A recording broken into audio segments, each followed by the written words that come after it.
नमस्कार. हालो 24 तास मध्ये मी मधुरा तुमचं मनापासून स्वागत करते. या कार्यक्रमात आपण विविध विषयांवर चर्चा करत असतो आणि आज आपण आरोग्य विषयक चर्चा करणार आहोत. आणि आजचा आपला विषय आहे ऑक्सिजन लेवल कमी होणं आणि कोरोना नंतरचे आयुर्वेद उपचार. आणि या विषयावर मार्गदर्शन करण्यासाठी आमच्या स्टुडिओमध्ये आलेले आहेत या विषयातील तज्ञ वैद्य अतुल देशमुख. विषयाला सुरुवात करण्यापूर्वी मी वैद्य अतुल देशमुख यांचं आमच्या स्टुडिओमध्ये स्वागत करते. नमस्कार डॉक्टर. नमस्कार. नमस्कार. वैद्य अतुल देशमुख हे आयुर्वेदाचार्य आहेत आणि त्यांनी योग आयुर्वेद पदविका ही पदवी संपादन केली आहे. संगमनेर इथे त्यांचं सर्व सुविधांयुक्त सुसज्ज असं श्री विश्वगंध आयुर्वेद पंचकर्म हॉस्पिटल आहे आणि तिथे ॲडमिट होऊन देखील उपचार घेता येतात. तसंच ठाणे, दादर, पुणे, कोल्हापूर इथे देखील ते त्यांची सेवा देतात. ऑक्सिजन लेवल कमी झालेल्या आणि आयसीयूमध्ये उपचार घेणाऱ्या अनेक रुग्णांना त्यांच्या उपचारांचा फायदा होऊन ते लवकर बरे झालेले आहेत. तसंच कोरोना होऊन गेलेल्या रुग्णांवरती जाणवणाऱ्या विविध तक्रारी, उदाहरणार्थ दम लागणं, थकवा येणं, वारंवार ताप येणं, रक्ताच्या गुठळ्या होणं, अटॅक येणं, ह्या तक्रारींमध्ये देखील वैद्य अतुल देशमुख यांचे उपचार सिद्ध झालेत. तसंच वैद्य अतुल देशमुख हे cervical spondylosis, lumbar spondylosis, sciatica, cord compression, herniation of disc, spinal canal stenosis, ankylosing spondylosis अशा विविध मणके विकारांवरती देखील आयुर्वेदामध्ये उपचार करतात. चला तर आज आपण एकूणच कोरोना नंतरचे आयुर्वेदाचे उपचार काय आहेत याबद्दल जाणून घ्या वैद्य अतुल देशमुख यांच्याकडून लगेचच. पुन्हा एकदा स्वागत आहे. अर्थातच कोरोनाबद्दल खरं तर सगळ्यांनाच तशी माहिती आहे, मात्र गेल्या वर्षीपासून खरं तर आपण ह्या सगळ्याला तोंड देतोय. हे मोठं संकट सध्या अख्ख्या जगावरती आलेलं आहे आणि आज आपला विषय खरं तर ऑक्सिजन लेवल कमी होणं आणि त्यानंतर कोरोना नंतरचे विविध आयुर्वेदातले काय उपचार आहेत त्याबद्दल मला तुमच्याकडून जाणून घ्यायचं आहे. सगळ्यात अगोदर मला तुम्हाला हाच प्रश्न विचारायचा आहे, कोरोनाची नेमकी काय काय लक्षणं आहेत आणि आयुर्वेदामध्ये काय सांगितलं आहे? असं आहे की कोरोना याच्यामध्ये आपण जर बघितलं तर प्रामुख्यानं थोडा ताप येणं, अंगदुखी, डोकेदुखी, सर्दी होणं, घसा खवखवणं, जिभेला चव न जाणवणं, नाकाला वास न येणं असे काही कॉमन लक्षण असतात. त्यांनी जर तो आजार थोडासा वाढत गेला तर खोकला आणि दम लागण्यापर्यंत तो आजार जातो. आता बरेच पेशंट असे देखील आढळतात आपल्याला की ज्यांच्यामध्ये लक्षण काहीच नसतात तरी देखील ते पॉझिटिव्ह असतात. असं देखील आपल्याला बऱ्याच पेशंट्समध्ये बघायला मिळतं. बरोबर, ते एसिम्प्टोमॅटिक मध्ये मोडतात रुग्ण. बरोबर. मात्र आता सध्या आपण पाहतोय की सध्या कोरोनाचे जे आता रुग्ण आहेत ते मोठ्या प्रमाणात पाहायला मिळतात. अनेक रुग्णांना कोरोनाचा संसर्ग झालेला आहे आणि त्यांची ऑक्सिजन लेवल कमी होते. ऑक्सिजन लेवल कमी होते मात्र एकीकडे ऑक्सिजनचा तुटवडा देखील पाहायला मिळतोय. ह्या सगळ्यामध्ये ऑक्सिजन लेवल नेमकी कमी होण्याची काय काय कारणं प्रामुख्याने पाहायला मिळतात त्याबद्दल काय सांगाल? असं आहे की आता ऑक्सिजन लेवल कमी का होते तर ज्यावेळेस कुठलंही व्हायरल इन्फेक्शन आपल्या शरीरामध्ये होतं किंवा व्हायरल न्युमोनायटिस आपण ज्याला म्हणतो, तर व्हायरस ज्यावेळेस ते आपल्या फुफ्फुसांमध्ये एंट्री करतो त्यावेळेस आपल्या ज्या अल्व्हेओला ज्या असतात म्हणजे आपल्या फुफ्फुसातल्या श्वास वहन करणाऱ्या नळ्या ज्या असतात त्या वाहिन्यांमध्ये वाहिन्यांमधून तो व्हायरस आतमध्ये जातो आणि त्या आपण जी हवा घेतो आपल्या नाकावाटे ती हवा सगळी आपल्या फुफ्फुसांमध्ये जाऊन त्यातला ऑक्सिजन आपल्या रक्तामध्ये मिसळत असतो आणि ते ऑक्सिजनयुक्त शुद्ध रक्त आपल्या शरीराला मिळत असतं आणि आपल्या शरीराचं त्याने जीवन किंवा प्राण हे सगळं आपल्या रक्तावर आणि ऑक्सिजनवर अवलंबून असतो. तर ज्यावेळेस हा व्हायरस आपल्या फुफ्फुसांमधून एंट्री करतो त्यावेळेस तो तिथल्या अल्व्हेओला म्हणजे त्या ज्या छोट्या छोट्या नळ्या असतात ऑक्सिजन रक्ताला मिळवून देणाऱ्या त्यांच्यावर तो अटॅक करतो आणि त्यांना तिथं इन्फेक्शन किंवा इन्फ्लेमेशन सूज यायला लागते. ज्यावेळेस तिथं त्यांच्यावर त्या व्हायरसचा अटॅक होतो त्यावेळेस आपल्या शरीराला ज्या काही पांढऱ्या पेशी असतात त्या पांढऱ्या पेशी त्याच्या विरुद्ध लढण्याची क्रिया सुरू करतात आणि त्यांच्या लढाईमध्ये काय होतं की तिथे एक मृत पेशी तिथं साठायला लागतात, पस किंवा तिथं एक पू तयार व्हायला लागतो आणि तिथं एक असे लिक्विड्स किंवा स्राव तिथं बऱ्यापैकी जाऊन राहतात, तिथं सूज यायला लागते. अशा पद्धतीने ती क्रिया सगळी घडत असते. तर हा याच्यात कसं होतं की ती सूज तिथं आल्यामुळं जी हवा आपण घेणार आहोत नाकावाटे ती हवा पूर्णपणे शरीरामध्ये एंट्री करू शकत नाही, जाऊ शकत नाही, कारण तिथं ते ऑलरेडी तिथं पाण्याचं लिक्विड बऱ्यापैकी जमा झालेलं असतं त्याच्यामुळं आणि पुरेशी हवा पुरेसं ऑक्सिजन आपल्या शरीराला न मिळाल्यामुळं रुग्णाला ऑक्सिजनची लेवल शरीरातली कमी यायला लागते. तर अशा वेळेस जो आहे तर आयुर्वेदानुसार जर आपण या गोष्टीचा जर विचार केला तर रुग्णाला दम लागणं हे प्रमुख लक्षण त्याच्यामध्ये असतं. आणि आयुर्वेदानुसार जर आपण बघितलं तर एक श्वास नावाचा आजार आयुर्वेदामध्ये सांगितलेला आहे. या श्वासामध्ये असं सांगतात, आयुर्वेदशास्त्र असं सांगतं की कफपुरुद्ध गमना पवना विश्वगा स्थितः प्राणोदक अन्नवाहिनी दुष्टा स्वतःंशी दोषेन वृस्ते कृते श्वासम आमाशयम समुद्भवम. म्हणजे आपलं जे आपण फोकस कशात करतो याच्यामध्ये व्हायरल न्युमोनायटिसमध्ये किंवा ज्यावेळेस ऑक्सिजन लेवल कमी होते त्यावेळेस सगळा फोकस आपला फक्त फुफ्फुसांवर असतो. परंतु याचा जो रूट कॉज आपण इकडे जर शोधायला गेलो कुठल्या व्हायरल इन्फेक्शनमध्ये अगोदर त्या व्यक्तीची भूक मंदावते, पोट गच्च होतं, नंतर पुढची लक्षणं त्याला ताप येणं आणि बाकी मग दम लागणं वगैरे, सर्दी वगैरे या गोष्टी सगळ्या होत असतात. तर आदराच्या मुळाशी जर आपण गेलं आणि जर आपण आयुर्वेदानुसार जर श्वासाची कारणं जर बघितली तर याच्यामध्ये कफ जो असतो शरीरातला आपला हा कफ फुफ्फुसांमध्ये जाऊन बसतो. त्याच्यामुळं कफामुळे त्या फुफ्फुसांमध्ये हवा येण्यामध्ये अडथळे निर्माण व्हायला लागतात आणि हवा आतमध्ये यायला अडथळे आल्यामुळं त्यातनं पुरेसं हवा ऑक्सिजन शरीराला न मिळाल्यामुळं दम लागायला लागतो. आणि याचं मूळ कुठं असतं, आमाशय समुद्भवम म्हणजे आमाशयामध्ये याचं ओरिजिन असतं. तर आपल्याला असं बघायला मिळतं की बऱ्याचशा व्हायरल इन्फेक्शन झालेल्या रुग्णांमध्ये त्यांचे ऑक्सिजन लेवल कमी आहेत तर सुरुवातीला त्यांना भूक कमी लागणं हे प्रमुख लक्षण असतं. त्याच्यानंतर मग तो जो पोटामध्ये एक चिकटा तयार व्हायला लागतो त्याला आपण कफ असं म्हणतो.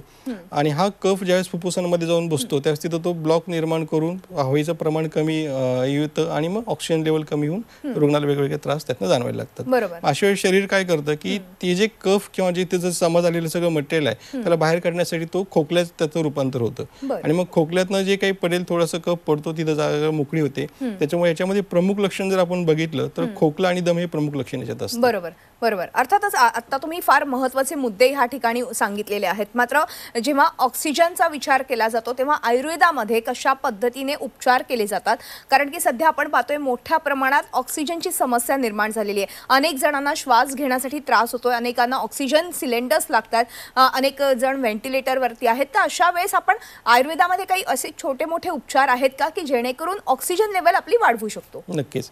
असे की हा जो कफ शरीरातला असतो हा कफ पचवणारी औषधं जी आयुर्वेदामध्ये आम्ही वैद्य मंडळी वापरत असतो ती जर आपण त्या ठिकाणी वापरली तर त्यांचं काम आपल्या पहिल्या आमाशयामध्ये म्हणजे जठरापासून सुरू होतं. जठरातला निर्माण झालेला विकृत कफ त्यातनं पचतो. नंतर ती औषधं फुफ्फुसांवर देखील चांगले परिणाम देतात. फुफ्फुसांमध्ये जमा झालेला सगळा कफ तो त्यांनी औषधातनं त्या पचायला लागतो आणि फुफ्फुस मोकळी होऊन हवा आतमध्ये शरीरात जास्ती प्रमाणात यायला लागते आणि मग आपल्याला ऑक्सिजन शरीराला पुरेसा मिळायला लागतो. त्याच पद्धतीने त्याच्यामध्ये वेगवेगळे काही उपचार असतात. मग पोटातनं घेण्याची औषध असतात, काही लेप असतात. खोकला वगैरे जास्त प्रमाणात जर असेल, विशेषतः बऱ्याच रुग्णांना असं होतं की कोरडा खोकला बऱ्याच वेळेस आढळतो. थोडंसं छातीला तेल लावून शेकलं वगैरे तरी पण छातीतली फुफ्फुसात जी आपल्या फुफ्फुसातल्या वाहिन्या असतात त्यांना मऊपणा येऊन त्या मोकळ्या व्हायला लागतात, त्यांचं विस्फोरण व्हायला लागतं आणि मग हवेचा जो आतमध्ये गरज आहे ती थोडी पुरेशी यायला त्यांनी चांगल्या पद्धतीने फायदा होत असतो. आता येणारा रुग्ण जो असतो तो ऑक्सिजन लेवल कमी व्हायला लागणं म्हणजे थोडीशी क्रिटिकल कंडिशनकडे तो रुग्ण जायला लागलेला असतो. आणि अशा क्रिटिकल कंडिशनमध्ये चालणारी औषधं देखील आयुर्वेदामध्ये भरपूर असतात जी काही आम्ही वैद्य मंडळी वापरत असतो. त्याचं जर आपण या कंडिशनमध्ये जर केलं तर रुग्ण त्यातनं नक्की चांगल्या पद्धतीने बाहेर येऊ शकतो. आता एक मला अनुभव आपल्या रुग्णांना शेअर करूशी वाटतो. असं म्हटलं जातं की आयुर्वेदामध्ये तत्काळ परिणाम देणारे औषधं नाही आहेत किंवा क्रिटिकल पेशंट्स असतील, सिरियस पेशंटसाठी उपचार नाहीत असं आयुर्वेद बऱ्याच वेळेस गैरसमज असतो. तर मला एक पेशंटचा अनुभव मी नुकता शेअर करतो आपल्याशी. अगदी एक 8-10 दिवसापूर्वीच एक पेशंट आमच्याकडे आलेलं. त्याचं साधारण वय वर्ष 61 आणि सॅच्युरेशन त्याचं 80 पर्यंत आलेलं होतं. त्या बाय प्रोटोकॉल किंवा त्याच्या ऑक्सिजन लेवल कमी झालेलं असल्यामुळं कंटिन्यूस खोकला त्याला चालू होता. 2 पावलं चालली तर त्याला दम लागायचा आणि मग त्या रुग्णाला तसं खरं हॉस्पिटलायझेशनची अत्यंत तीव्र गरज होती आणि व्हेंटिलेटरची सुद्धा त्याला खूप गरज होती. पण परिस्थिती अशी की बाहेर व्हेंटिलेटर बेड कुठेच अवेलेबल नव्हते आणि मग त्यावेळेस म्हटलं हा रुग्ण खराब व्हायला नको, याला काही धोका निर्माण व्हायला नको. पण एक चाटण मी आमच्या बऱ्याच पेशंटला वापरत असतो. त्या चाटणाची मात्रा त्याला सुरू केली आणि साधारण ती मात्रा आम्ही संध्याकाळी 6ला सुरू केली तर रात्री 9:30 पर्यंत त्याचं सॅच्युरेशन 80 वरून 93 पर्यंत आलं होतं. आणि नंतर मग त्याला प्रोटोकॉल आहे, आम्ही त्याला ऍडमिट केलं एक ठिकाणी आणि जवळपास तो पेशंट 8 दिवस ऍडमिट होता. त्याला ऑक्सिजनची साधी सुद्धा गरज पडली नाही, इतकं ते चांगले परिणाम आपल्या औषधांचे त्याला आले आणि 8व्या दिवशी पेशंट सुखरूप डिस्चार्ज होऊन घरी आला. अगदी मला ह्याच अनुषंगाने तुम्हाला विचारायचं, बऱ्याचदा असं होतं की ॲलोपॅथीची औषधं सुरू असताना आपण कोरोनाची ही म्हणजे आयुर्वेदाची काही औषधं आहेत, म्हणजे ऑक्सिजन लेवल वाढवणं असेल किंवा इतर काही तुमची प्रतिकारशक्ती वाढवण्यासाठी काही औषधं आहेत आयुर्वेदामध्ये, ती घेतली तर योग्य ठरू शकतात? कसं होतं, आयुर्वेदिक औषधं ही सगळी वनस्पती औषधं असतात. ज्या पद्धतीने आपण भाजी भाकरी खाऊन ॲलोपॅथीची औषधं घेत असतो त्या पद्धतीने आयुर्वेदाची सगळी वनस्पती औषधं असल्यामुळं ज्यांचं ऑक्सिजन लेवल कमी आहे किंवा ज्यांना सर्दी खोकला इतर काही त्रास लक्षण आहेत अशा रुग्णांनी जर आयुर्वेदिक औषधांची जर जोड दिली ते नक्कीच त्यातनं लवकर बरे व्हायला मदत होते आणि दोघांचं एकमेकाला काही इंटरॅक्शन किंवा एकमेकाला काही त्रास नसतो. त्याच्यामुळे दोन्ही उपचार आयुर्वेदिक उपचार एकदम सुरक्षित आणि सेफ आहेत अशा कंडिशनला. अगदी ह्या सगळ्याच्या निमित्ताने ह्या उपचारांबद्दल तर झालं, मात्र बऱ्याचदा असं होतं की आपली रोगप्रतिकार शक्ती का कमी होते तर आपला आहार हा योग्य प्रमाणात नाहीये. जेव्हा आपण आहार योग्य प्रमाणात घेऊ तेव्हा आपली रोगप्रतिकार शक्ती देखील वाढायला सुरुवात होते. मग नेमका आहार ह्या काळामध्ये कसा असायला पाहिजे? आपण मूळ लक्षण जर याच्यामध्ये सगळं बघितलं तर प्रामुख्यानं भूक मंदावणं हे प्रमुख लक्षण असतं आणि अशा वेळेस जर आपण जेवढं हलकं गरम गरम पातळ घेऊ तेवढं आपलं अग्नी चांगला प्रदीप्त व्हायला लागतो आणि अग्नी प्रदीप्त झालं की तो जो शरीरातला आहे ते सगळं भस्म करून टाकतो, मग ते कफ असेल पित्त असेल सगळं तो नष्ट करतो. तर यासाठी आयुर्वेदातील जी काही दीपन पाचन चिकित्सा आणि मुख्यतः आहारामध्ये जर आपण बघितलं मुगाचं तुरीचं हुलग्याचं कढण त्याला आले लसणाची फोडणी देऊन ते घ्यावं, बाजरीची ज्वारीची भाकरी चपाती घ्यावी भुकेनुसार, भाजलेल्या तांदळाचा भात घ्यावा, मुळा कारलं आपलं हिरवं वांग अशा ज्या काही भाजी असतात करटोल वगैरे यांचा भुकेनुसार वापर करावा. त्या पद्धतीने जर आपण केलं तर आपला जो जठराग्नी तो व्यवस्थित प्रदीप्त राहतो. तो प्रदीप्त राहिला की आपलं आरोग्य त्याने अबाधित राहत असतं. बऱ्याच वेळेस असं मी बघतो की याच्यामध्ये इन्फेक्शनमध्ये व्हायरल न्यूमोनायटिस ज्यांना झालेला आहे किंवा ज्यांचं ऑक्सिजन लेवल कमी झालेली ताप वगैरे लक्षण आहेत अशी लोक अंगात ताकद या टिकावी म्हणून फळांचे रस अंडे वगैरे खात असतात.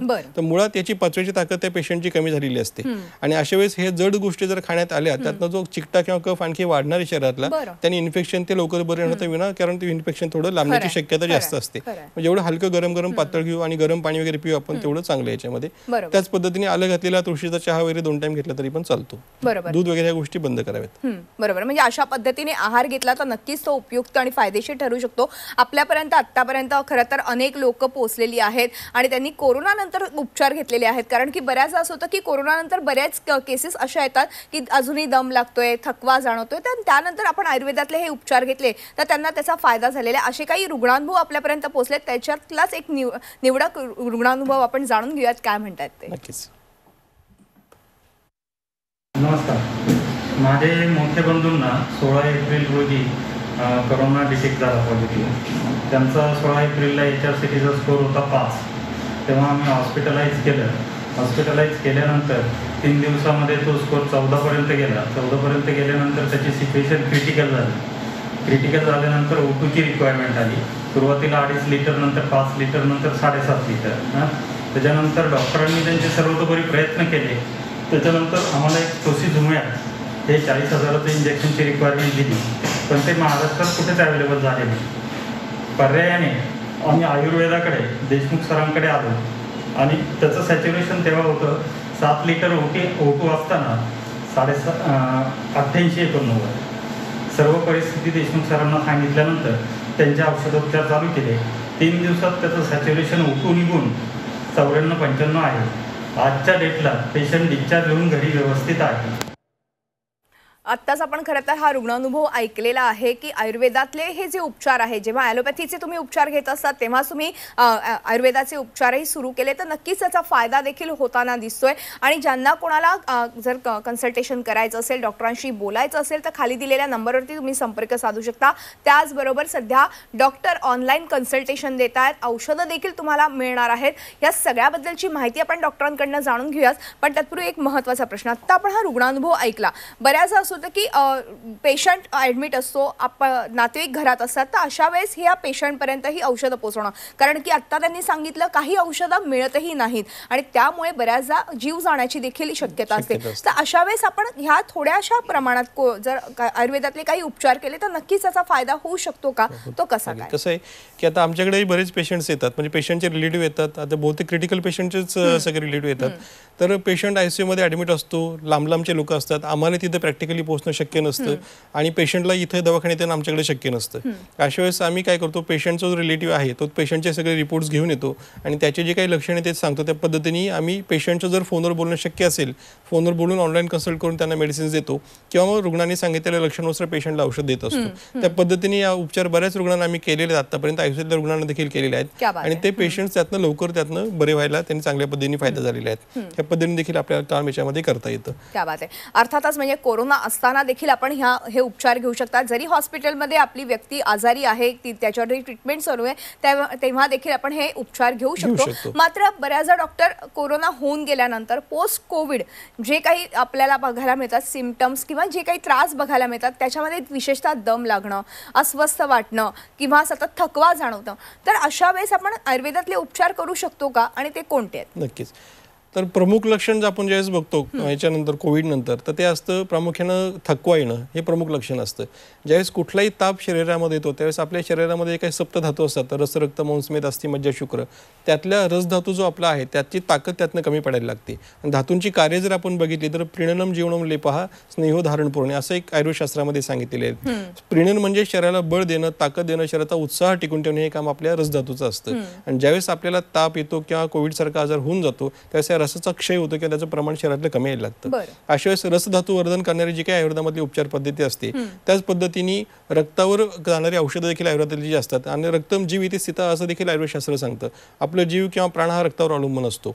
आणि रक्त शोणित फेणत वा फुफ्फुसा हा असं देखील आयुर्वेदशास्त्र सांगितलेले आहे. म्हणजे शोणित किंवा रक्ताच्या फेसापासून फुफ्फुसांची निर्मिती होते असं आयुर्वेदशास्त्र सांगितलेले आहे. म्हणजे आपल्याला फुफ्फुस जर चांगली करायची असतील तर रक्तावर काम करणं गरजेचं आहे, रक्त प्रसारण करणं गरजेचं आहे. आणि शरीराला थकवा जर घालवायचा असेल तर रसधातू चांगला करणं शरीराला गरजेचं आहे. हा रस जर शरीराला चांगला झाला तर नक्कीच थकवा पेशंट त्यातनं लवकर कमी यायला चांगल्या पद्धतीने फायदा होत असतो.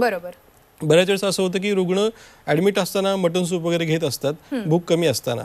तर आमचं सांगणं असं आहे की तुम्हाला भूक चांगली असेल, ताप वगैरे काही नसेल आणि थकवा असेल तर तुम्ही जरूर मटन सूप घ्या. परंतु भूक नसताना घेतलं त्यांनी अजून थोडंसं ते आजार लांबण्याची शक्यता जास्त असते. बरोबर आहे. म्हणजे योग्य आहार घेणं त्याचबरोबर योग्य उपचार घेणं देखील तितकंच महत्त्वाचं आहे. आणि कोरोना नंतर काळजी घेणं हे फार महत्त्वाचं आहे. डॉक्टर, अजून एक महत्त्वाचा प्रश्न, कारण की आपण पाहतोय की मधुमेही रुग्ण, हार्टचे पेशंट्स यांना कोरोनाचा सर्वाधिक धोका आहे. मात्र अनेक जणांना आता आपण पाहिलं तर कोरोना होऊन गेल्यानंतरही हार्ट अटॅक येण्याची शक्यता बळावते. तर अशा पेशंटमध्ये आपण आयुर्वेदातले उपचार करू शकतो का आणि त्यांचा हा धोका टाळू शकतो का? नक्कीच. आता आपण पूर्वीच बघितले की रक्ताच्या फेसापासून फुफ्फुसांची निर्मिती असं आयुर्वेदशास्त्र सांगतं. तर त्याच्यामुळे रक्ताचा आणि फुफ्फुसांचा जवळ संबंध आहे. आणि ज्यावेळेस आपल्याला अटॅक येतोय कुठल्या व्यक्तीला कोरोना होऊन गेल्यानंतर, तर तो अटॅक का येतो तर फुफ्फुसांमध्ये रक्ताच्या गुठळ्या निर्माण व्हायला लागतात. आणि त्या रक्ताच्या गुठळ्या ज्यावेळेस हृदयाच्या रक्तवाहिनीमध्ये जातात त्यावेळेस ती रक्तवाहिनी ब्लॉक करून अटॅक येत असतो. तर आपल्याला जर आयुर्वेदामध्ये असे काही औषध असतात जसे लवणवर्गीय औषधं, क्षारवर्गीय औषधं अशी जी असतात ती जर आपण त्या पेशंटला ऍडमिट असताना जर सुरू केली आणि त्याचा जर वापर केला तर ती जो रक्ताच्या गुठळ्या त्यात निर्माण होणार आहेत त्या विरघळण्यासाठी देखील त्या औषधाचा चांगल्या पद्धतीने फायदा होत असतो. आणि त्याच पद्धतीने त्या गुठळ्या निर्माण होऊ नये अशी देखील उपचार आपल्याला करता येऊ शकतात आयुर्वेदाच्या माध्यमातून. त्या पद्धतीने केलं तर नक्कीच त्याला चांगला फायदा होतो. बरेच रुग्ण घरी आल्यानंतर त्यांना अटॅक येतो असं देखील बघायला मिळतं. मग डिस्चार्ज झाल्यानंतर देखील लगेचच आपण जवळच्या वैद्याकडनं जर योग्य ते आयुर्वेदिक उपचार सुरू केले त्याने देखील आपल्याला त्याच्यामध्ये चांगले फायदा बघायला मिळतो. काही लेप देखील त्याच्यासाठी असतात. त्या लेपाने देखील आपण फुफ्फुसांचं जे काही कार्यक्षमता ते वाढू शकतो आणि त्या याच्यामध्ये गुठळ्यांमध्ये देखील त्यांचे चांगले परिणाम आपल्याला मिळतात. त्याच पद्धतीने थोडंसं हलकंसं बऱ्याच रुग्णांमध्ये होतं की कॉन्स्टिपेशन हे एक प्रमुख लक्षण असतं. बद्धकोष्ठता देखील बऱ्याच रुग्णांमध्ये आढळते. थोडंसं अनुलोमन चिकित्सा जरी आपण त्याच्यामध्ये केली, पोट साफ होणारी औषधं जरी वापरली त्यातनं देखील त्यांचा दम कमी होणं आणि कॉन्स्टिपेशन दूर होण्याला एकाच वेळेस फायदा मिळू शकतो. अगदी, कारण आपण पाहतो सध्या या कोरोनाच्या या खरं तर काळामध्ये किंवा ज्यांना कोरोना होऊन गेला त्यांना अनेक गोळ्या दिल्या जातात त्या दरम्यानच्या काळात आणि त्यामुळे उष्णता पोटातली वाढते. तर अशा वेळेस आपण जर आयुर्वेदातले हे उपचार कोरोना नंतर करून घेतले तर नक्कीच त्याचा फायदा होऊ शकतो त्या पेशंटला. बऱ्याच रोगप्रतिकार शक्ती अजून वाढण्यासाठी नेमकं आयुर्वेदात काय उपचार सांगितलेत? असे की आपण बघतो कुठलंही इन्फेक्शन असेल, व्हायरल असेल, बॅक्टेरियल असेल, ॲमिबिक असेल, तर ज्या लोकांची इम्युनिटी किंवा रोगप्रतिकार क्षमता कमी आहे अशा रुग्णांमध्येच त्याचा धोका जास्त असतो इन्फेक्शन होण्याचा. तर आयुर्वेदामध्ये जी काही इम्युनिटी वर्धन करण्यासाठी जी औषधं जी आपली असतात त्याच्यामध्ये मुख्यतः आमचं जे कोल्हापूरचं ट्रस्ट आहे विश्वती आयुर्वेद त्याच्यातर्फे रसमाधववटी, माधव रसायनवटी, माधव रसायन प्लस वटी या 3 प्रकारच्या गोळ्या आहेत इम्युनिटी वाढण्यासाठीच्या. त्या जर आपण नियमितपणे घेतल्या तर आपली इम्युनिटी चांगली राहून आपण वेगवेगळे इन्फेक्शन्स टाळू शकतो. बऱ्याच वेळेस असंही होतं की म्हणजे कोरोनानंतर बऱ्याच जणांना दम लागणे हे प्रमुख लक्षण असतं. हा दम का लागतो तर लंग फायब्रोसिस त्याचं एक प्रमुख कारण असतं. म्हणजे आपल्या फुफ्फुसांमध्ये मांसल तंतू फायब्रोसिस तयार व्हायला लागतं. त्यातनं पुरेशी हवा फुफ्फुसांमध्ये न आल्यामुळे दम लागायला लागतो. अशा रुग्णांमध्ये एक छोटंसं लघुशोधन ज्याला आम्ही वैद्य मंडळी करतो, विशेषतः लघुवमन, लघुविरेचन जर केलं तर हा जमा झालेला सगळा कफ चिकटा बाहेर निघून जातो. फुफ्फुस मोकळी होऊन सॅच्युरेशन रक्तातलं ऑक्सिजनचं चांगल्या पद्धतीने वाढायला लागतं. काही लेप देखील असतात जे की उपचार आपण ऑक्सिजन लेवल कमी असताना करतो तीच उपचार रुग्ण घरी आल्यानंतर जर ऑक्सिजन लेवल कमी असेल, दम लागत असेल ती जर आपण केली, लेप वगैरे काही त्या ठिकाणी लावली, चाटण वगैरे जर आपण घेतलं तर त्या पद्धतीने केलं की नक्कीच त्याचं जो फुफ्फुसात जमा झालेलं काही फायब्रोसिस मटेरियल आहे ते क्लिअर होऊन रुग्ण त्यातनं बरा व्हायला चांगल्या पद्धतीने फायदा होऊ शकतो. क्या बात आहे. म्हणजे इतका फायदा खरं तर ह्या कोरोना नंतरच्या आयुर्वेदातल्या उपचारांमध्ये आहे आणि मला वाटतं की जर आपण हे उपचार घेतले तर नक्कीच आपण पूर्वी जसे होतो तसेच पुन्हा एकदा आपल्यामध्ये तेवढीच ताकद निर्माण होऊ शकते, तेवढाच आपल्यामध्ये खरं तर जोश निर्माण होऊ शकतो आणि उत्साह फार महत्त्वाचा असतो किंवा एक प्रकारची ताकद असणं हे फार महत्त्वाचं आहे. कारण की बऱ्याचदा कोरोना नंतर जो काळ असतो तो फार त्रासदायक असतो, कारण की आपण अनेक रुग्णांना वरती आतापर्यंत उपचार केलेले आहेत. मला ह्याचंच उदाहरण खरं तर तुमच्याकडनं जाणून घ्यायचे, आयसीयू मध्ये असलेल्या पेशंटवरती देखील आपण उपचार करू शकतो का आयुर्वेदाच्या माध्यमातून? नक्कीच करू शकतो. एक रुग्णाला मी आपल्याशी शेअर करतो. एक 30 वर्ष वयाचा पेशंट आपल्याकडे आलेलं आणि त्याला कंटिन्युअस खोकला होता, स्कोर जवळपास 14 होता आणि नंतर थुंकीतनं रक्त पडायला लागलं होतं. तर मग त्याला आपण ट्रीटमेंट सुरू केली. रात्री त्याला एक आपलं औषध चाटण दिलं तर सकाळपर्यंत त्याचा पहाटेपर्यंत खोकला पूर्णपणे थांबलेला होता. पहाटे उठल्यावर परत खोकला यायला लागला, चाटण घेतलं, खोकला पूर्णपणे थांबला आणि ते थुंकीतनं रक्त पडायचं देखील पूर्णपणे थांबलं. तसं पेशंट हे क्रिटिकल होतं, परंतु ट्रीटमेंट आपली सगळी व्यवस्थित त्यांनी सांगितलेल्या पद्धतीने फॉलो केली आणि जवळपास रुग्ण 1-5 दिवसामध्ये पूर्णपणे क्लिअर झाला. सॅच्युरेशन त्यांचं जे अगदी 80% 70-80 पर्यंत होतं ते अगदी 94-95 पर्यंत आहे. ऑक्सिजनची देखील असायला गरज नाही. आता सध्याचं सॅच्युरेशन 97-98 पर्यंत आलेला आहे. क्या बात आहे. मात्र एकूणच आत्ताचा जो काळ आहे तो तसा त्रासदायक आहे, हे मोठं संकट आपल्यावरती ओढावलेलं आहे. मात्र विषाणूच्या या प्राथमिक अवस्थेमध्ये नेमकं काय केलं पाहिजे त्याबद्दल काय मार्गदर्शन करा? याची प्राथमिक लक्षणं जर आपण बघितली कुठल्याही विषाणूची, इन्फ्लुएन्झा असेल, व्हायरल असेल, त्याच्यामध्ये मुख्यतः ताप, सर्दी, खोकला हे कॉमन लक्षण असतात. तर काही घरगुती उपचार जे आपण आहेत ते जर आपण केले, विशेषतः एक सितोप्लाझी चूर्ण नावाचं औषध असतं ते नियमितपणे घेणं. जर ताप असेल तर सुदर्शन काढा घेणं. आता सुदर्शनमध्ये भूनिंब नावाची जी वनस्पती त्याच्यामध्ये अँटीव्हायरल प्रॉपर्टीज प्रूव्ह झालेल्या आहेत, त्याचे रिसर्च पेपर देखील आहेत. त्याच पद्धतीने त्रिभुवनकृती नावाची गोळी असते त्याच्यामध्ये देखील अँटीव्हायरल प्रॉपर्टीज आहेत, ते पण रिसर्च त्याचे पेपर्स उपलब्ध आहेत. तर त्रिभुवनकृती, सितोप्लाझी चूर्ण, सुदर्शन काढा हे जर आपण घरगुती उपचार म्हणून घेतले, त्याच पद्धतीने व्हायरल इन्फेक्शनमध्ये रसमाधवटी, माधवरसायन वटी आणि माधवरसायन प्लस जर आपण सेवन केलं तर आपल्या प्राथमिक अवस्थेमध्येच आपण त्याला पायबंद घालू शकतो आणि तो रुग्ण पुढे मॉडरेट होणं, सिव्हिअर होणं इथपर्यंत जाण्याचं आपण टाळू शकतो. अर्थात यातनं जर कव्हर झालं नाही तर लगेच आपल्या जवळच्या डॉक्टरला किंवा वैद्याला भेटून योग्य ते आयुर्वेदिक उपचार किंवा त्या डॉक्टरच्या सल्ल्याने उपचार सुरू करून बरं व्हावं. अगदी. आणि मला वाटतं की ज्यांना कोणाला आयुर्वेदातले हे उपचार करून घ्यायचे, खास करून कोरोना नंतरचे आयुर्वेदात जर उपचार करून घ्यायचे असेल तर तुम्ही खाली दिलेल्या नंबरवरती संपर्क साधा. ऑनलाईन कन्सल्टेशन स्वतः वैद्य देशमुख देणारच आहेत, पण त्याचबरोबर औषधं नेमकी कुठली घ्यावी, कुठला आहार घ्यावा याबद्दलचं मार्गदर्शन देखील वैद्य अतुल देशमुख हे तुम्हाला या ऑनलाईन कन्सल्टेशनच्या माध्यमातून करणार आहेत. तेव्हा जर तुम्हाला कोरोना होऊन गेला असेल तर काळजी करू नका. तुमचा दम लागणं, थकवा दूर होणं हे आयुर्वेदामधल्या काही उपचारांनी सहज शक्य आहे आणि ह्या उपचारांचे कुठलेही साईड इफेक्ट्स होत नाहीत, हे फार महत्त्वाचं आहे. आणि वैद्य अतुल देशमुख हे विविध ठिकाणी आपली सेवा देतातच, मात्र सध्या ते ऑनलाईन कन्सल्टिंग करतात. तेव्हा तुम्ही देखील जर तुम्हाला असा काही त्रास होत असेल तर ताबडतोब खाली दिलेल्या नंबरवरती संपर्क साधा आणि ऑनलाईन कन्सल्टेशन घ्या. वैद्य, वेळ संपल्यामुळे आज आपल्याला इथेच थांबावं लागते, मात्र तुम्ही आलात आणि खूप छान आणि मोलाचं मार्गदर्शन आमच्या प्रेक्षकांना केलं, त्याबद्दल मनपूर्वक आभार. आणि यानंतर हॅलो 24 तास मध्ये आज आपण इथेच थांबतो. तुम्ही पाहत राहा आमचा खास कार्यक्रम हॅलो 24 तास.